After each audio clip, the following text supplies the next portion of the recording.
Buenos días. Cuando ya se tiene sincronizado todos los datos de la configuración de los videoporteros, en este caso el DASWA,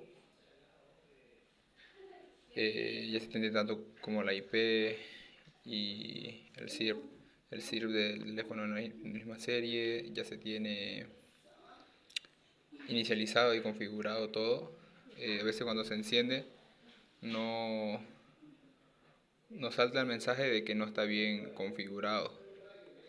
En ese caso tenemos que ir a configuración, a la pantallita de acá abajo a la derecha, vamos a configuración, ponemos nuestra contraseña de administrador,